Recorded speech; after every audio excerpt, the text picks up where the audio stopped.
Wall Street veteran Bernard Madoff has been arrested and charged with running a $50 billion Ponzi scheme. Congress wants to know what caused the Enron meltdown. Now, while the collective rage currently is focused on WorldCom, Tyco CEO Dennis Kozlowski was convicted of looting hundreds of millions of dollars. This is one of the biggest fraud cases ever. Their president's a crook. Well, I'm not a crook. Find out more on this week's episode of White Collars, Red Hands. As the economy crumbles and it becomes harder and harder to afford daily life, it stings a little when you see celebrities flying out on expensive vacations and living lavishly while you eat refried beans for the third night in a row. It's common to feel slight envy for the rich and powerful, and part of you may wish that you were one of them, or at least that you had their money. Abraham Abdallah was no exception. The measly busboy from Brooklyn figured out a way to swindle the identities of the most rich and powerful and pretended to be them.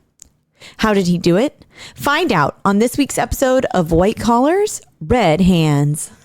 We don't post transcripts of our scripts, but I think it's hilarious that the word busboy you used makes it seem like he was just a boy who lived on the bus. Oh no, at a restaurant. Busboy has two S's when you're at a restaurant. I forgot that it had two S's. I was so confused looking at the teleprompter going like, what? He's like the problem was I forgot that it had two S's. So when I was typing it out, I put a space between bus and boy. And then it was like, no, you're wrong. Spell check was like, no, you're wrong. And I was like, oh, okay. And then I put them together. A busboy is the guy that I sneak on in my carry-on when I take a Greyhound across the country, you know? Along with all the drugs underneath? They're inside the busboy. What are you talking about? He's the mule. And so if they find me, I have plausible deniability. I'm like, I don't know who this guy is. And so when they fucking pump his stomach and they have 74 bags of cocaine, I'm like, wow, that's crazy. I don't know that guy. That's insane. I don't know this small man that was in my luggage. That is insane. But you know what else is insane? That we are on the second episode of our brand new season of White Collars, Red Hands. That's true. We are. I'm Kashan. And I'm Nina. And today we are going to be talking about identity theft. You know what? We should put a housekeeping up front. Oh, yeah. Let's do that first. I think, right. So, as you know, we just came back from our 3-week break in between seasons. Yes. But it wasn't enough vacation for me. Nope. So, we're going to be hitting the Great American Trail. And and we're going to be taking a road. Because Sean goes west. Yeah, we're going to be taking a road trip and camping. So not me. I'm not going with them. So what we have is the next 2 weeks, we're going to take 1 week off. Next week, there's going to be no episode. And then the week after that, we're going to have a bonus episode that's going to be hosted by Nina, the first Nina-hosted bonus episode. Oh, Nina. So give it some love, and then we'll come back with our regularly scheduled program the week after that. It'll be fun. Just be aware that when nothing comes out next week, we did not die. No. It'll be the first week we would technically have missed in the middle of a season. So ever. But it's been almost 4 years. So good track record. I wanted to take a vacation before I become non-unemployed. You are unemployed. Yeah, before I become non-unemployed. Before you get a job. Double negative. Okay. So yes. Yeah. That's it. PSA over. Yes. Okay. Perfect. Before we begin, I do want to shout out the author. B. Sullivan is the name that he writes under.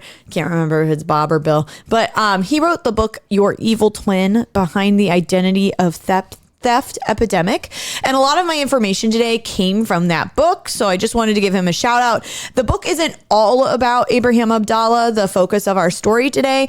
It's about a bunch of different people that have committed identity theft. Like everybody gets gets a chapter to themselves. That's about, 8 to 10 pages, but he put a lot of info in those 8 to 10 pages. Honestly, I didn't want to shoot myself in the face while reading it. And, that's a big deal. I love that how that's the bar when you're looking at nonfiction writing for Nina. She's like, no, I don't want to fucking kill myself. And I could understand what was happening. Ooh. Yeah. And it was palatable? Yeah. For everyday audiences? For everyday audiences. Wow. Yeah. So, if you want to check it out, it is not cheap on Amazon. The hardcover is like $45, but I found it online. All right, so let's get to the story. So based on the intro, you know that our story today focuses on identity theft. Now, the name of the crime pretty self-explanatory. You are literally taking someone else's information and pretending to be them. And you use their information for a variety of purposes, mostly to steal money in some way, shape, or form. Now, according to the Bureau of Justice, 23.9 million people in the United States were victims of identity theft in 2021. And that's the most recent data that I could find. That data was just for that year alone. Most of the people affected by identity theft are millennials and Gen Xers. Wow, so not boomers? Oh, they can't even get online. That's the thing. They're like, I don't know how to put my information into a phishing scam. Yeah, no, they can't do it. Well, they're not like most of them, they aren't signing up for dating apps. They're not signing up for, well, you know. I think silver singles would really like to disagree with you, okay? I think more people are on Tinder than silver singles. I don't even know what silver singles is. Oh, okay. It sounds like a dating app. I'm the only one who signs up for silver singles with a fake name and an electronically aged photo of me to meet hot older gilfs in my area. Sure, Nina, I'm the only one. You could try Our Time. Same thing. Can you write that down for me? Yeah. Okay, yes, great. I can. After about 1 in 5 people in the United States will fall victim to identity theft in their lifetime. The financial devastation of identity theft is totaled to be about $16.4 billion. In 2023, identity theft made up for about 26% of cyber crimes. Yeah, the rest was downloading a car. Yes. It was torrenting Shrek videos. That's what it was. That was the other 74%. Me just watching Shrek. So no one is safe from identity theft. Even babies get their identities stolen. Even your favorite celebrities. So then for this story, let's go back to the beginning. Abraham Abdallah. He was born in Brooklyn, New York City. When Abraham approached adulthood, he did not leave home, but rather continued living in his hometown, his little neighborhood in New York City. Abdallah was a high school dropout and never finished his GED. Chill. So when Abdallah was in his late teens, early 20s, he started a life of crime. Abdallah has over 25 arrests on his record, most of them being from property crimes, but he did dabble in fraud as well.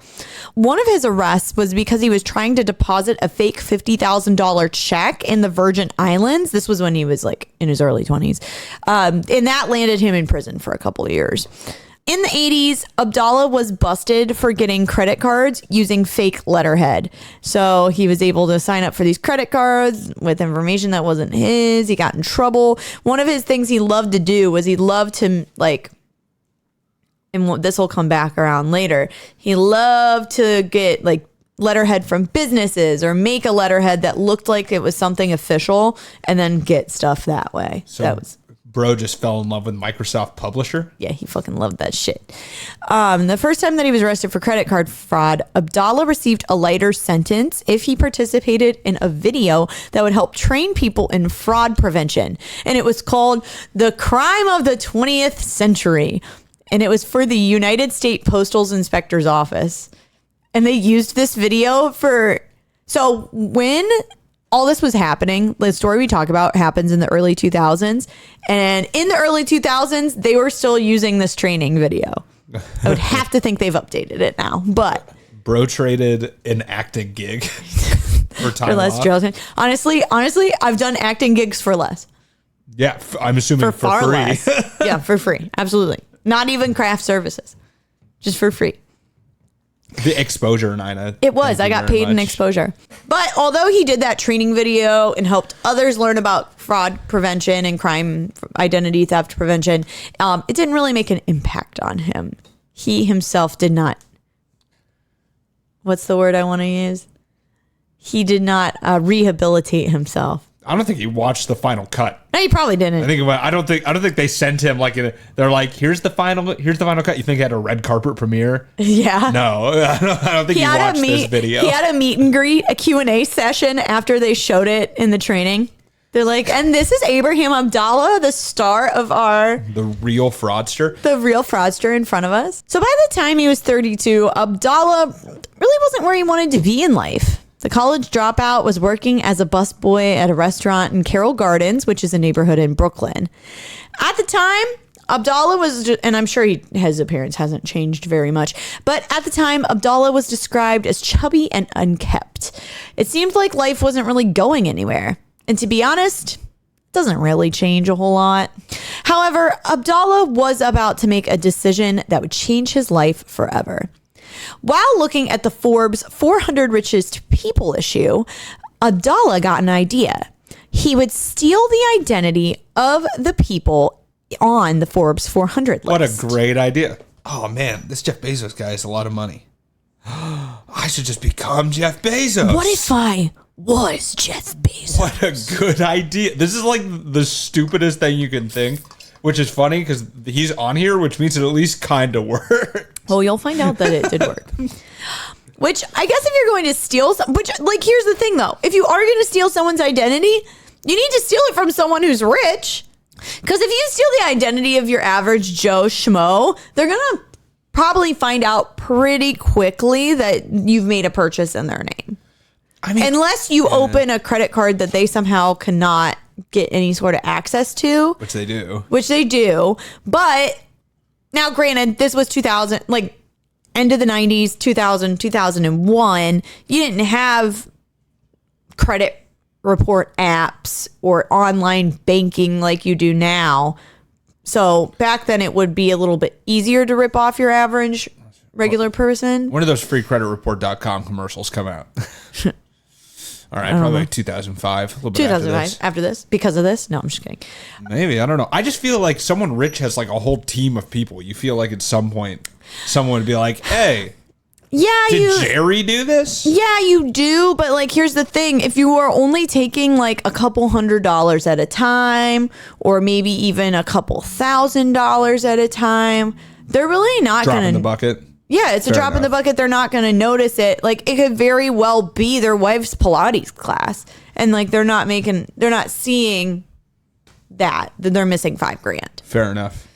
Abdallah was actually able to gain information about the Forbes 400 spotlights by using the computer at his local library. So who says libraries aren't important? Love to see public resources at work. Yes, absolutely. With that information, he was able to breach bank accounts, brokerage accounts, and credit card accounts.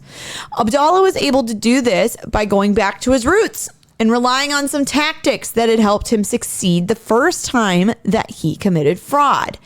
He was using fake or stolen letterhead. Abdallah would request information about his victims' accounts. This is so funny. Oh, it's so stupid. It was so much easier to con people. Oh, yeah. Back then, it was super easy. At the time of his arrest, when he finally does get caught, he had rubber stamps with both Goldman Sachs and Bear Stearns logos that he would use on the letters. Oh. Well. Yeah. So they caught him red-handed. Abdallah would request credit reports, and because the letterhead was so convincing, the credit companies would give him the information that he was looking for. Bro could have just had a thriving letterhead business. Literally. If he just had like a printing and design business, that was his calling. He could have just been successful, but instead he missed his calling. It's so funny. These like criminals that do stuff like this, I'm like, you're putting so much creativity into this. Just funnel that anywhere else. What are you doing? Everybody's so creative. He had victims' social security numbers, brokerage and bank account numbers. He had the balances of those accounts. And he even had the maiden names of some of the victims' mothers. That's a big deal. Because they always ask you that as a security question. Yeah. What's your mom's maiden name? Don't tell me, I'm kidding. She didn't get married till I was 16, so... That's right, everybody. I'm a bastard. Deal with it. In more ways We're than here one. To stay. That's fine. There's plenty of bastards in the world. You all didn't go anywhere. That's right. I was born out of wedlock. I'm coming for my father's throne, like Ramsay Bolton. Who's that? That's a Game of Thrones reference. Oh, I was wondering. For those of you who know, I'm not flaying anyone low or cutting off anyone's penis. Is that in the House of the Dragon? No, this is in like OG Game of Thrones. Oh, I forgot about that part. I totally forgot about all of that. Doesn't shock anybody. Abdallah had an A-list crew that he stole money from. Some of his victims included Steven Spielberg, Martha Stewart, George Lucas, Oprah Winfrey, Ross Perot, Warren Buffett, and more. He stole Warren Buffett's identity? He stole Warren Buffett's identity. Damn. One of the richest men in the world. Now, that year, Bill Gates was the first person listed on the Forbes 400 list. Abdallah did not steal from him because he felt like he was too high profile and that people would catch on if he stole from Bill Gates. Yeah, but no one cares about Martha Stewart or I mean, like, literally, any of these other people. You're literally stealing from the inventor of Star Wars, and you don't think that anybody's going to catch on. Yeah, but remember, Nina, this is after he created Jar Jar Binks, so people kind of already hated George Lucas by this point. Well, when did the third episode come out? Right. They came out in the 90s. Oh, yeah, this was after. Yeah. So Jar Jar Binks was at the end of the 90s, beginning of so it's like right around this time. It's a perfect time to steal George Lucas's identity because everyone hates him because of Jar Jar Binks. Which movie is that? It's the one with Liam Neeson. Yeah, that's episode. It's episode 1. It's episode 1. Yeah. Was he in episode 1? Yes. Yeah. Then yeah. And that's Phantom Menace is that one. Okay. Hey, I knew it. I did call it episode 3, but it's episode 1. So Abdallah was very sneaky and creative when it came to phones. Now, like I said earlier, all this is going down in the late 90s, very early 2000s. So phones were not nearly as advanced as they were today. So one thing, this is how he would kind of do this. So Abdallah, this is one example of what he would do. He would call Paul Allen, who is one of the co-founders of Microsoft. He would call his broker and request a transfer. The broker would do it because the number would appear to be a West Coast number, but in all reality, it was just a number to a voicemail box. Didn't have caller ID. Apparently not. Spend the extra money for caller ID. It's 2000. Did we have a caller ID? I think so, but I think you had to pay for it. Well, apparently his broker didn't pay for it. Wow. This wasn't the only trick that Abdallah had up his sleeve. He would also use virtual fax machines, which I didn't even know existed, so that he could send out paperwork and receive paperwork whenever he needed to. And he would also use anonymous email addresses when emailing people so that he could stay under the radar. Now, honestly, early 2000s, perfect time to commit this crime. There's no way this would have worked if you were trying to pull this off now. No. No, this would never fly. When it came to ordering things with victims' credit cards, Abdallah had an elaborate scheme in how he would obtain the packages. On 29 John Street, that's the address, Abdallah rented mailboxes in Paul Allen and John Kane's names. John Kane was the head of Bear Stearns. So obviously these men didn't live here, but packages were sent in their names. And once the packages were dropped off, they were picked up by either mail carriers, taxi drivers, or sex workers, and then taken somewhere else. And eventually the packages would get to Abdallah. So he had like an underground ring of mail couriers, taxi drivers, and sex workers? Yes. Okay. That would all pick up his packages. I feel like this guy gets around. He does. Okay. Yes. He would also have packages sent to fake addresses that didn't even exist. So then they would get held at the post office, in which then he would go and pick them up. So I don't know why he wasn't afraid to go to the actual post office and was more afraid to go to an address, but here we are. Police said that the mail scheme was so complex that they had no idea how Abdallah was able to keep track of all the packages, but somehow he did. Yeah, this is before like tracking links on the internet, right? Yeah, so there was some sort of tracking link, but it wasn't like it is today. Yeah, where it's like down to the minute I can see where my 3 copies of Shrek 2 are. Right. From Amazon. Yeah. Right. The ones that you aren't illegally downloading? Yeah. Well, sometimes it's nice to have both a hard copy as a backup. Oh, in case you can't get it to stream. Yeah, in case one of my 10 torrents don't open or are replaced again with some weird movie from the 1980s like Trolls 2. Okay. That wasn't from the 1980s. I don't know. That's so not from the 80s. There was one time where Abdallah did leave $60,000 worth of coins sitting in a mailbox for a while because he was worried that the postal worker was becoming suspicious as to what was going on. Now, Abdallah was able to fly under the radar for a really long time. Like I said earlier, when you go after these big companies or these people with lots of money, they're not as fazed when they see small losses. It's when the losses get bigger than $10,000 that people start to notice and wonder where their money is. There was actually fraud cases opened up all over New York City against Abdallah, but they didn't know he was the one doing it yet. But no one cared to check into it because the amounts of money were so low. Actually, going after someone for this little amount of money would cost a lot of time and it would be a lot of paperwork. And it's truthfully just not even cost effective for a large company to go after somebody for only like $2,000 to $3,000. They're just going to let it slide. Yeah. And they also have like safety nets in place for those small losses. So They have that's like not insurance and stuff too, right? So Yeah. it's like if they just say we got scammed, insurance, give us money. yeah, then they get the money. Yeah. So Abdallah knew this and he took advantage of it until he got too greedy. So red flags started to be raised when Abdallah contacted Merrill Lynch to transfer $10 million from an account owned by Thomas Siebel, and he was the owner of the software company Siebel Systems. The email wanted the $10 million to be wired to a new account in Australia. So obviously you need permission to move this large of amount of money. Yeah. And if Merrill Lynch were to move this amount out of the account, it would have become imbalanced. So Merrill Lynch contacted Siebel to get authorization to move the cash. When Siebel said that he knew nothing about the money transfer, Merrill Lynch knew that they needed to do some digging. And upon investigating, it was found that the 2 email addresses that were used to request money were linked to 5 other accounts of clients that banked with Merrill Lynch. Oh, what is this? What email did they send it from? Merrill Lynch 1982 at hotmail.com. He was using Yahoo Mail then. Seems legit. He was using Yahoo. Wow. Not even Gmail. He was using, well, I don't know when did Gmail did not exist. I was going at to this say, time. I don't think Gmail existed. No, Yahoo, I think was at this point was the biggest search engine. Yeah. Well, he was using Yahoo, which is funny now. When the case went to authorities, Michael Fabuzzi, I love that name. What an Italian name. Or maybe it's Fabazi I think it's Fabosi. or Fabosi. Yeah, Michael Fabosi. Fabosi. Okay.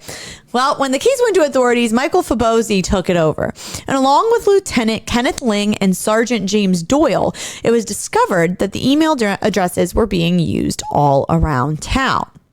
After talking with other cops in New York City, the police officers merged their investigation with other law enforcement to take down Abdallah. The way that they planned on catching him was by tracking the packages that he was sending to himself and apprehend him along the way. However, like I said earlier, the pickup process for the packages was extensive and police were struggling to catch Abdallah because of the amount of hands that the packages went through before they reached him. Ah, God, boss. We arrested 17 sex workers, 3 cab drivers, a mail courier, and some old lady. None of them are they're just None of them. These random people that are coming to pick everything up. Literally. And there's a point where one of the officers was staked out at 29 John Street, and he was there for more than a day and never could catch him. And then they were like, we're not going to have you just sit here for days and days on end, which I don't blame them. They did end up using a surveillance to help them apprehend him, surveillance cameras. But the operation did come to an end on February 23rd, 2001. Abdallah was in Brooklyn waiting on a $25,000 delivery, which had equipment to magnetize and manufacture fake credit cards. Per usual, the delivery had stages to it. First, it was delivered to a location in the Bronx where it was picked up by a carrier. It was picked up by a carrier service. Then it was delivered to an auto shop in Brooklyn where Abdallah would pick it up himself. Unfortunately for Abdallah, the police would intercept the package on its first drop-off. The police pretended to be the carrier service and then rerouted to the auto shop in Brooklyn. Now, there were 2 police officers who were in the delivery van, which was abnormal. Normally, there would only be one person. I mean, it's like a UPS driver. You don't ever see 2 UPS drivers in one. What if someone's training? Okay, that would be the only time. But normally, when you see mail carriers, they're by themselves. Fair. More often than not. Yeah. Amazon drivers, USPS, UPS, they're all by themselves. I know. It's FedEx. so lonely. They're fine. They're peeing in bottles, Nina. Only Amazon. That's only Amazon. I don't know. You ever opened up a FedEx truck and be like, let me see the piss bottles? Because maybe they have them. You don't know. You know what? I haven't asked. You don't know. USPS, come rain, come shine, come happen to piss in a bottle. They're delivering your mail. They have to. It's in their creed. I'm trying to think of an acronym for USPS with P. You seriously peace. I don't know.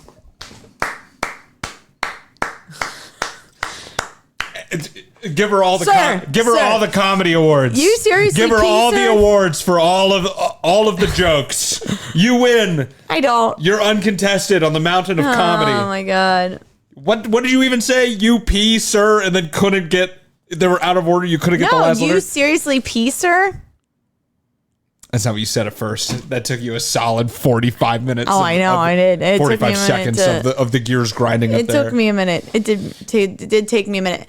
But these guys normally, or gals, normally, ride around by themselves. So Sergeant Doyle hid in the back of the van in a garbage bag all the way from the Bronx to Brooklyn. Now, I know that there are windows, but I don't think he needed to hide in a garbage bag. He was doing too much. It was traumatic for no reason. Just fun, It's not every day you get to ride in a garbage bag in the back of a van, for a party and get paid for it. Well, he did get paid for it. Right? I just think he was being dramatic for no reason. You got to find ways to have fun in your job, Nina, okay? That's true. You're a Brooklyn detective, huh? You're like, finally, not another homicide case. I get to hide it in a bag in the back of a truck. Right? I'm having fun with this. That's true. That's true. Sorry. The plan was to drive to the auto shop in Brooklyn.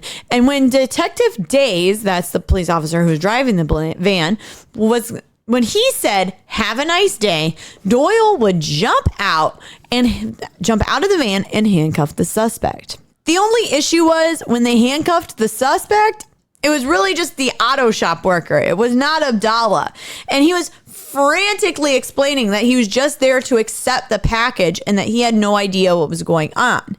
And while he was giving his explanation, Abdallah pulled up to the scene in his Volvo. Eek. Eek. That's what I would have done. Been like, nope. Literally. Bye. Now, Detective Forbes pulled in behind Abdallah because he had been tailing the delivery van all the way to the auto shop. So, first, they're not dressed as police officers. I'm sure by the time that Abdallah got there, they unhandcuffed the auto shop worker. So he didn't know what was going on at first. So Abdallah got out of his car, but when he realized what was going on, he hightailed it back into the Volvo and locked the doors. And he was blocked in with nowhere to go. And they know he's the one that they're looking for. They need to arrest him, but he just locked his doors. So how are they going to get in?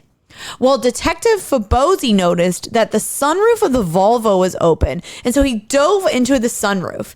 His body was half inside the Volvo, half out as he attempted to handcuff Abdallah. He just pulled up. How did they even know it's him? He could have just been coming to the auto shop. I think they had a guess. Okay, fair enough. I was like, damn, what if he was just like trying to find a Jiffy Lube and he pulls in and someone's jumping through his sunroof to arrest him? That'd be crazy. Obviously, it's not. We know Obviously he's not. the guy who did it. Yeah. Abdallah tried to squirm underneath the dashboard when all this was going on, but he is not a small little man. And also, you've got a cop half in your sunroof. You're not going to get to go anywhere. There's no hiding. So Doyle then went to help Forbes, and both men were in the sunroof. Doyle started hitting Abdallah with an empty Pepsi bottle. What?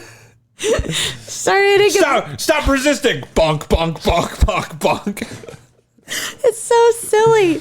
So he started beating him with a Pepsi bottle to get him to cooperate. It was empty, but still. Also, Pepsi's a bad choice. Coke is superior. Bonk, bonk, bonk, bonk, bonk. I prefer Pepsi, but that's just me.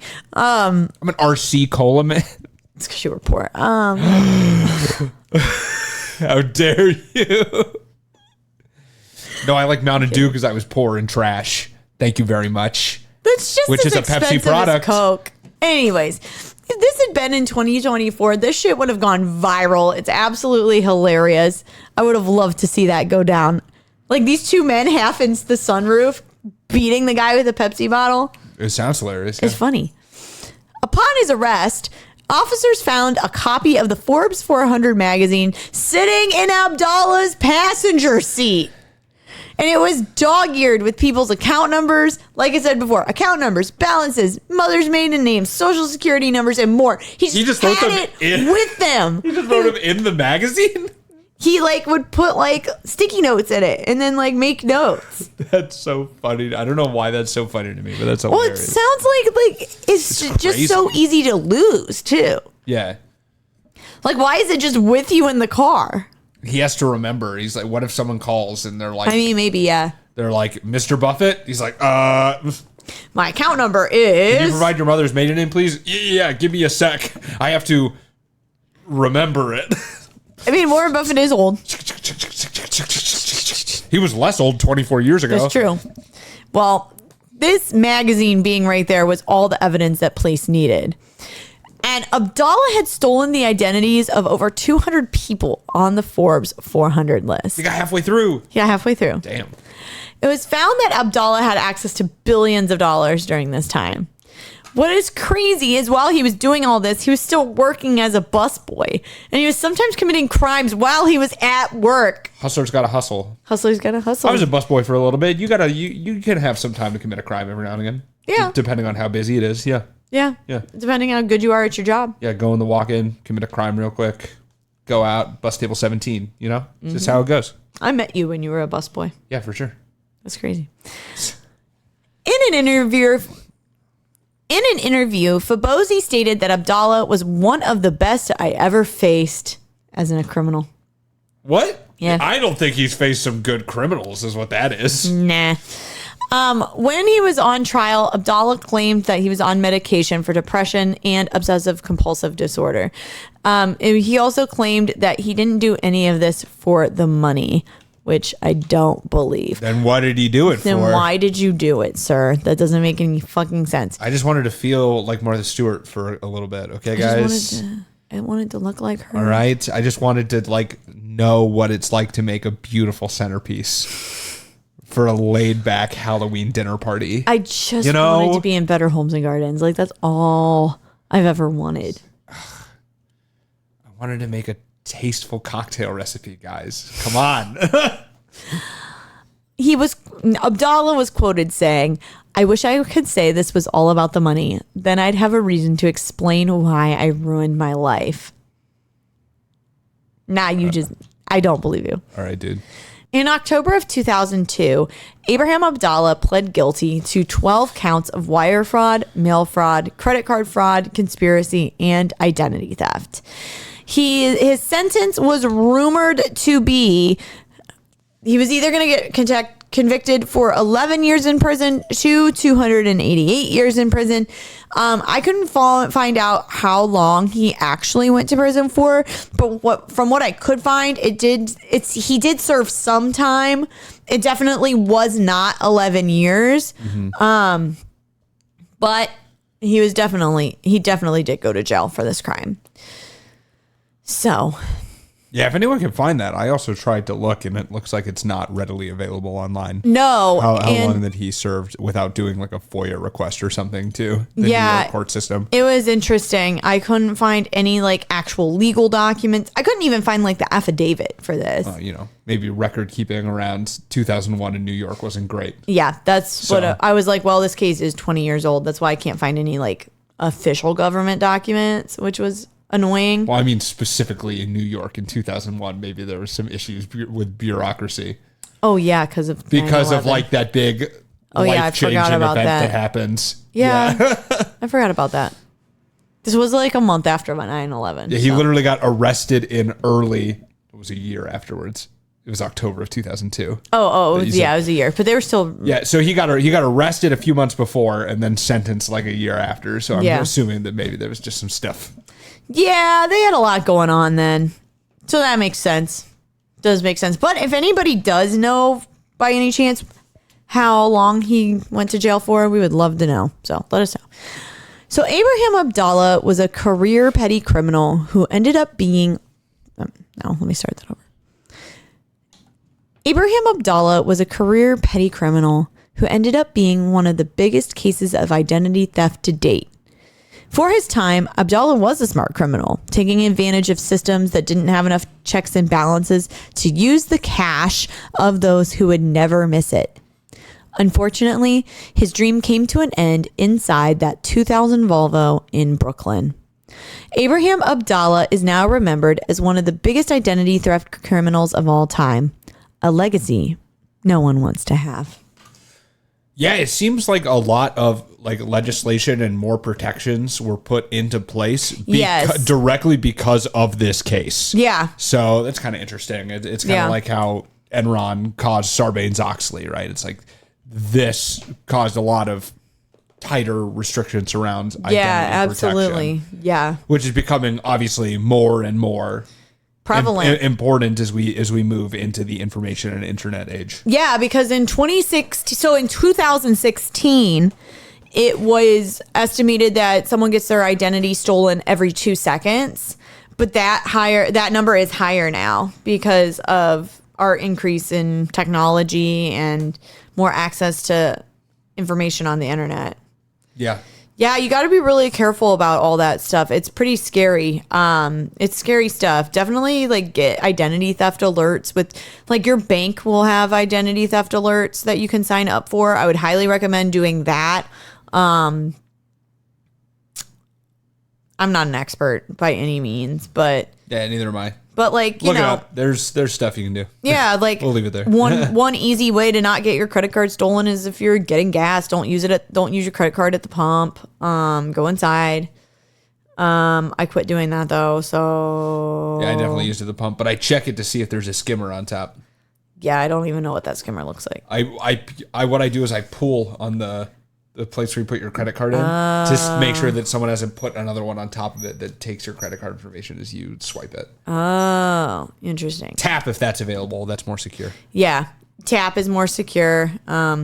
Just don't be dumb. Don't give out your information. I see people on TikTok a lot be like, oh, I only need $1 400 times to pay for my medical bill. Venmo me at this. And it's like, you need $400? Yeah, they need $400. Or sometimes it's a couple $1,000. But then then you have your Venmo information out there and anybody can snag it. It's just, you got to be careful about what you're using, who has your name, who has your address, stuff like that. Yep. Scary time to be on the internet. It is a scary time to be on the internet. It is. Definitely is. Well, on that note, something not scary that you can do is following us on social media. You can follow us on Facebook.com/WhiteCollarsRedHands. You can follow us at Twitter at WhiteCollarsPod. You can follow us on Instagram at WhiteCollars_RedHands. You can follow us on TikTok at WhiteCollarsRedHands. Another way that you can support us is by writing a review. We love an honest review, but we would prefer a 5-star review, to be honest with you. You can make that at Spotify or Apple Podcasts, which is where most of you are listening right now. Another great way to spread word about our podcast that we really would like you to do is tell a friend. People are always looking for stuff to listen to. Just name drop us every once in a while. We would really appreciate it. A not free way to support us is by going and buying some merch. You can head on over to TeePublic. You can find the link in our website, whitecollarsredhands.com. Click on that link to the merch, and then you can get whatever you want. Hoodies, sweatshirts, t-shirts. They dropped some new hats. Lots of cool stuff.